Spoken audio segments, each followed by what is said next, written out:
Hola, muy buenas tardes a todos y bienvenidos a un nuevo programa del canal de Vicente Fuentes y de la web ufopolis.com. Yo creo que todo el mundo tiene una película preferida, pues una peli que le encanta casi por encima de las demás. Hay muchas, pero yo creo que siempre hay una que dices, mira, esta me la llevaría al fin del mundo. Bueno, yo tengo una que es 2001, Odisea en el espacio, por encima de las demás. Es que me encanta por lo trascendental que es, por cómo está rodada, por Stanley Kubrick, mi director preferido, por cómo me fascina cada día más.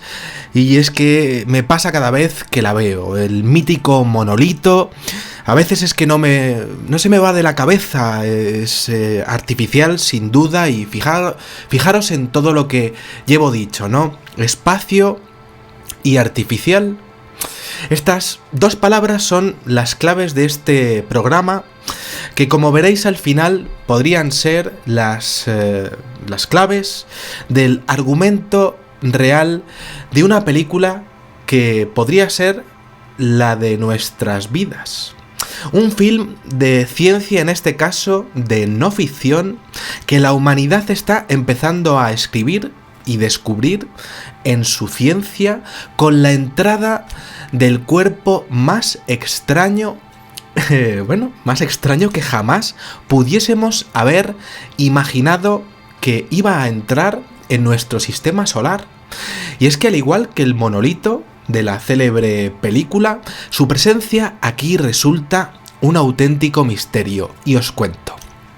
Resulta que el pasado 18 de octubre fue descubierto desde el principal observatorio astronómico Pan-STARRS de la Universidad de Hawái, en la isla de Maui, en principio lo que parecía ser un cometa con una curiosa forma alargada, cilíndrica prácticamente, de un tamaño 2 veces superior a la Estatua de la Libertad, es decir, 30 metros por 30 metros por 180 metros.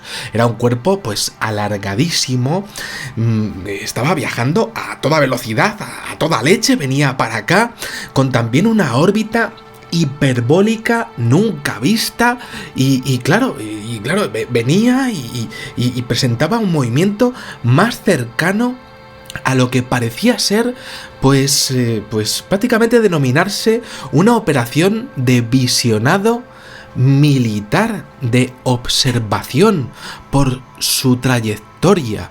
Iba directo al sistema solar interior, es decir, lo que haríamos nosotros si quisiéramos ver Mercurio, Venus, la Tierra y Marte. Se presentó un supuesto cometa con lo grande que es el universo entero, con un movimiento nunca visto. Podía pasar, pues un cometa que presentaba una nueva clasificación y punto. Pues muy bien. Pero claro, conforme los datos iban llegando, los datos de sus características fueron apareciendo, pues los científicos de todo el mundo comenzaron a hacerse preguntas. ¿Por qué aquí? ¿Y qué era eso? Y lo más importante, ¿nos iba a impactar en la Tierra, o en la Luna, o en Marte, o en Venus, o en Mercurio? ¿Iba a darle a algún cuerpo, algún satélite de Saturno o de Júpiter en su camino que fuera a afectarnos y que fuera a provocar una explosión, que provocase una lluvia de cachitos y que fueran a caer en nuestro planeta? Pues como decía, pues no. En principio no, los cálculos ya están hechos y de hecho el cuerpo ya ha pasado, así que todos tranquilos, ya ha pasado. De hecho, se ha hecho viral, muy viral, la noticia cuando el cuerpo ya ha pasado. A nivel informativo masivo saltó a la noticia cuando se descubrió, pero no ha sido hasta ahora que se ha hecho realmente viral todo esto. Cuando ya está bastante lejos. Extraño ese dominio de la información, sin duda. Sigamos. Octubre.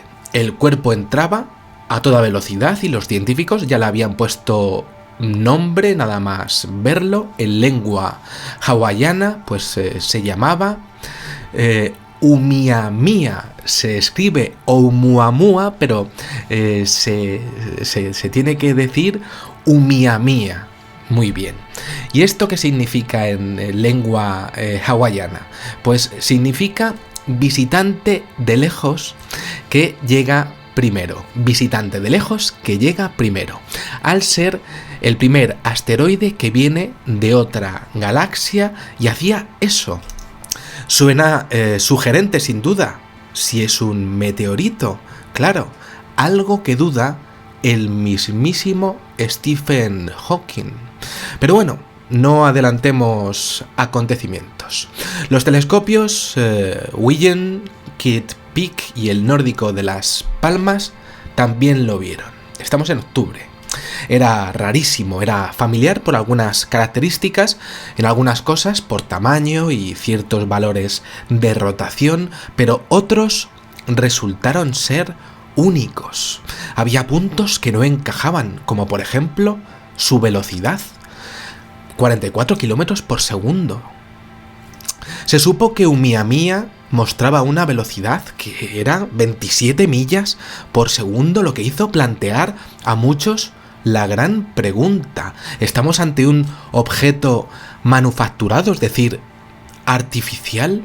Su brillo mostraba, según David Hewitt de la Universidad de California en Los Ángeles, un periodo de 8 horas, lo que hacía que necesitase una gran fuerza cohesiva para mantenerse unido. Y claro, ¿cómo es esto? ¿Qué mantiene unido a las moléculas de Umiamia? ¿Qué es esto?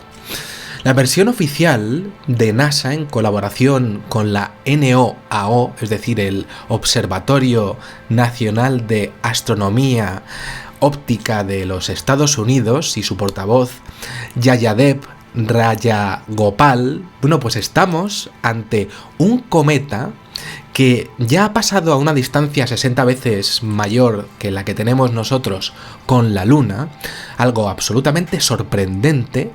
Y esto es que es insignificante en términos espaciales, y lo más extraño de su versión es que estamos ante un tipo de asteroide expulsado de otro sistema solar porque otros meteoritos impactaron en planetas interiores, levantando a su vez otros meteoritos como Umiamia llenos de cráteres, porque esos planetas tendrían cráteres. O eso, o un tipo de asteroide que incluso pudo ser lanzado desde nuestro propio sistema solar en sus orígenes, siendo la superficie marcada por esa especie de marcas de viruela la prueba para decirlo. Bueno, NASA entre medias habría colado estas explicaciones de lo más extrañas, de lo más peregrinas, reconociendo que aproximadamente más de 10.000 objetos de este tamaño, más cercanos al Sol que Neptuno como mínimo, recorren el sistema solar, algo que por cierto siempre dicen. Bueno, pues ningún problema, salvo que uno fuera como Umiamia, salvo que uno fuera como este, con estas extrañas características únicas, con esta altísima excentricidad. Y os sigo contando porque las explicaciones de la NASA no encajan. Según las medidas espectroscópicas de su color, es que encima es rojo pálido y su superficie es similar a la de los cometas y asteroides ricos en sustancias orgánicas. Y es que encima no es un rojo cualquiera. El tono es específicamente rojo pálido. Y lo que es ya el colmo es que los asteroides son bastante activos con vapores que salen a la superficie. Pero es que este no. Su diámetro tiene 40 metros además. Pero es que este no expele vapor alguno. Una cosa rarísima. Según ha explicado la revista Nature, y también ha explicado el especialista de Aeronews, Jeremy Wilkins, es que nunca se había visto nada semejante. No tiene sentido que sea una roca. Evidentemente la versión de la NASA se mantiene y se mantendrá en el tiempo para precisamente ganar tiempo, como siempre hace, pero doctores de universidades más independientes y expertos periodistas comentan características que dicen que nada de golpes de asteroides a otros mundos o de asteroides cuando se formó este sistema solar para explicar a Oumuamua. Nada de eso. Ojo, el doctor Jason Wright de la Universidad de Penn State ha alertado que la manera de rotar es idéntica a la que tendría un objeto a la deriva en el espacio, según la física.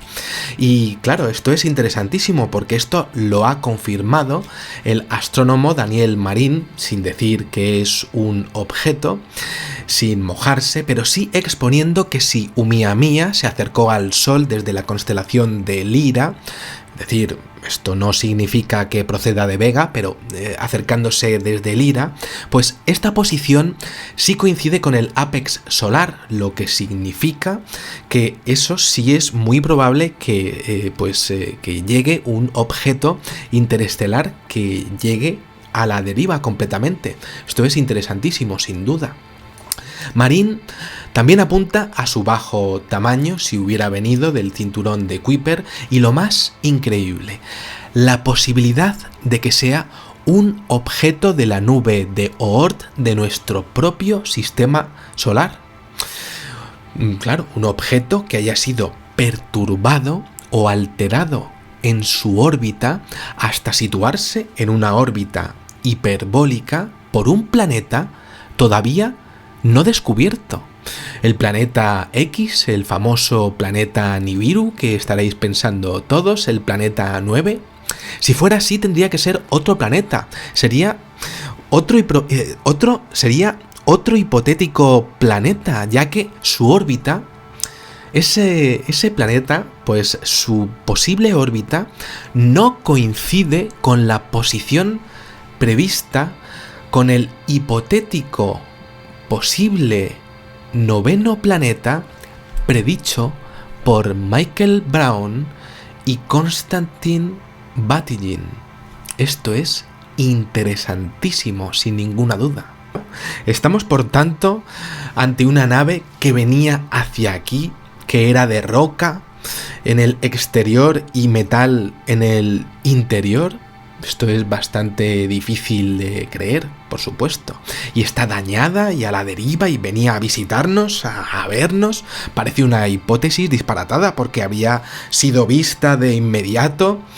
Y claro, pues lo habríamos detectado, a no ser, por supuesto, que estuviésemos ante algo que tuviese un dispositivo de camuflaje óptico impresionante. Claro.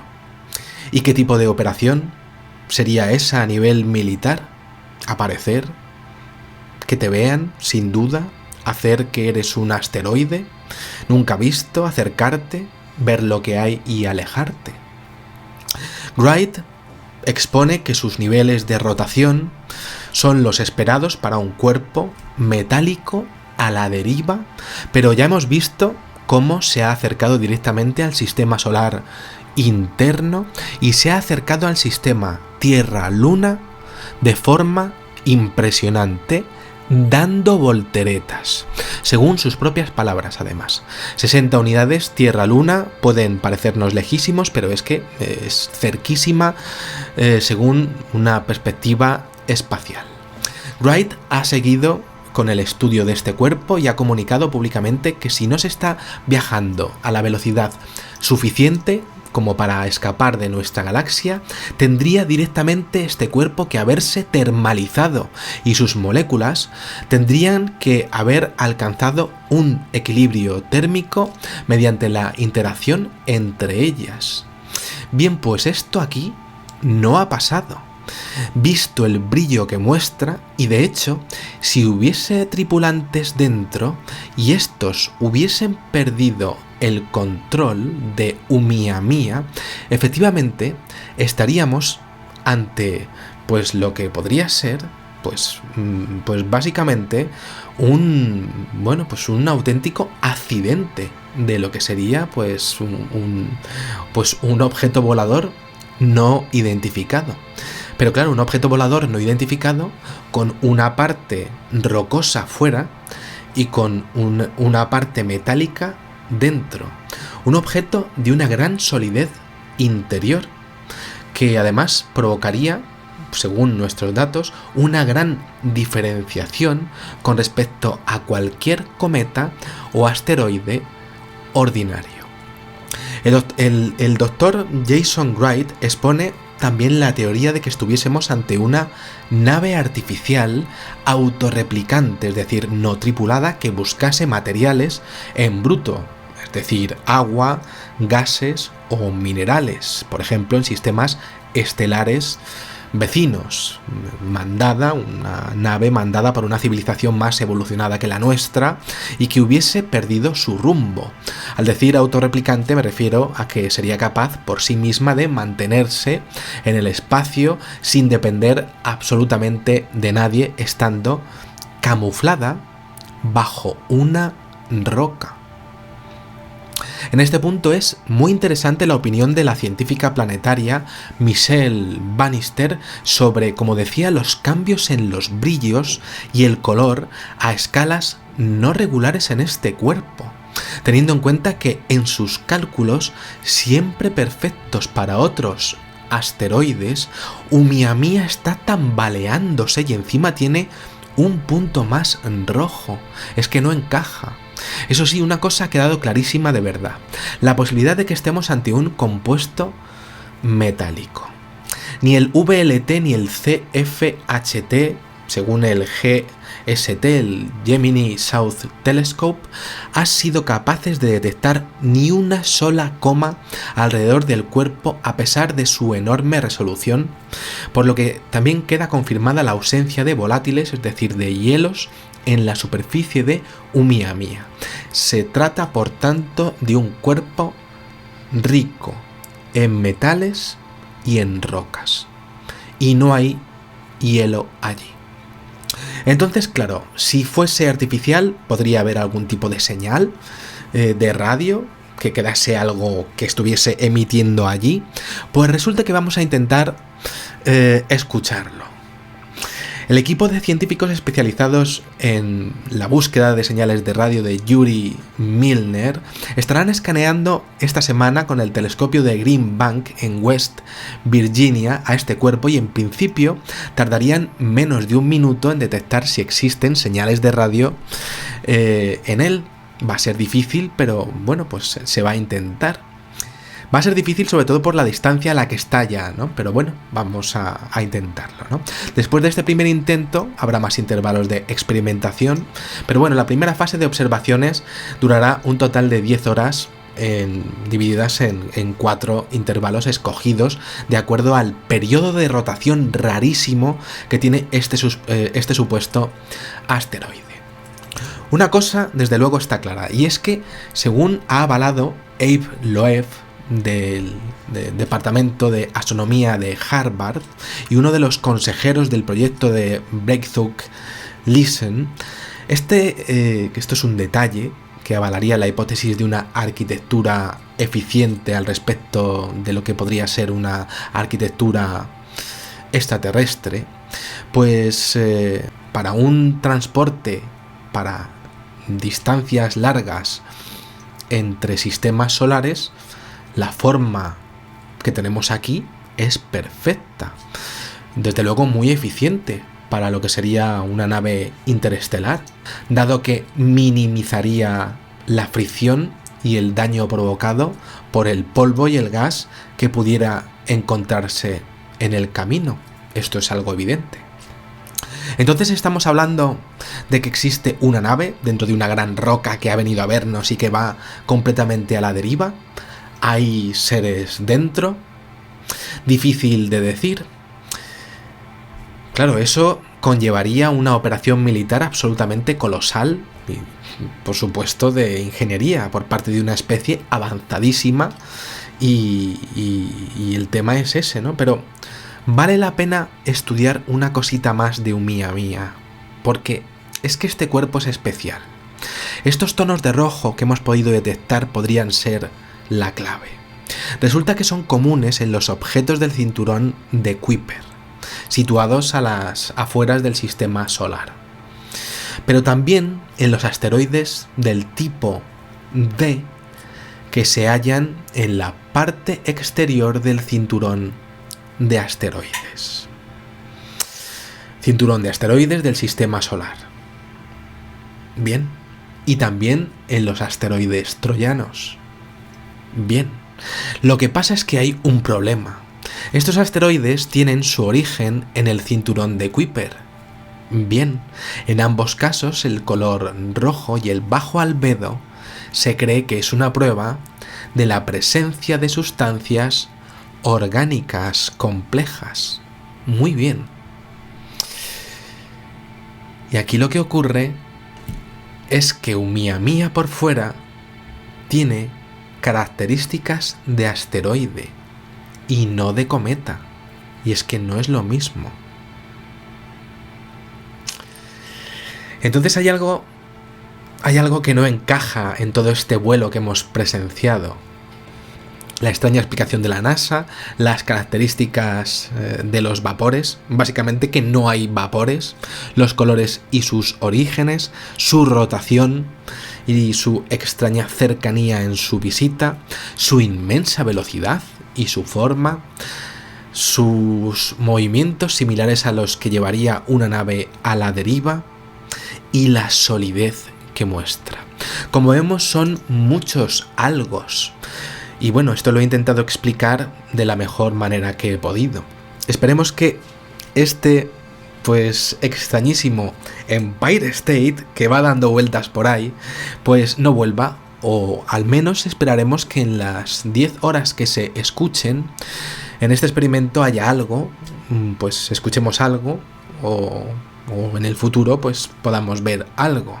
Quizá el doctor Andrew Siemion, profesor del Centro de Búsqueda de Vida Extraterrestre de la Universidad de Harvard, pues tenga alguna noticia que darnos, si en la NASA o en el Pentágono le dejan, por supuesto. Tendremos que darnos prisa porque Umia Mia en mayo del 2018, si no hay cambios, estará por Júpiter y en enero de 2019 estará pasando por el majestuoso Saturno, bajando su velocidad a 22 km por segundo por su órbita hiperbólica. Como os decía al principio, pues un increíble monolito viajando por el espacio, acercándose aquí con unas características rarísimas, un auténtico misterio. Y es que ya no es el propio monolito, es todo lo que conlleva, ¿no? Y la investigación, ¿no? Y también ese encuentro que ha tenido, ¿no? con ese posible planeta, ¿no? Uno de los momentos que podrían ser, pues, uno de los más mágicos que podrían existir en nuestra vida si pudiésemos verlos, desde luego, ¿no? Si pudiésemos verlos a los dos juntos, ¿no? Bueno, yo creo que hay que intentar hacer la vida, pues hacer de la vida algo único, y creo que si pudiésemos verlo, pues desde luego uno, pues si pudiésemos ver ese momento de ese encuentro del planeta Nibiru con Umia Mia, pues sería un momento único, ¿no? Bueno, pues yo creo que hay que intentar hacer de la vida algo único si te dejan, ¿no? Y desde luego, pues si a estos ingenieros les dejan dar sus datos al pueblo, pues desde luego va a ser increíble, ¿no? Si les dejan. Y si no les dejan, pues a mí me encantaría que luchasen porque nosotros podamos acceder a esa información. Y si no, pues tendremos que luchar nosotros con este tipo de programas o en general todos por pues pedir que nos den la información que creo que sería necesario que supiésemos todos, ¿no? Bueno, pues nada más, espero que os haya gustado muchísimo este videoprograma y bueno, pues os espero en el siguiente. Muchísimas gracias y, como digo siempre, salud y suerte. Adiós.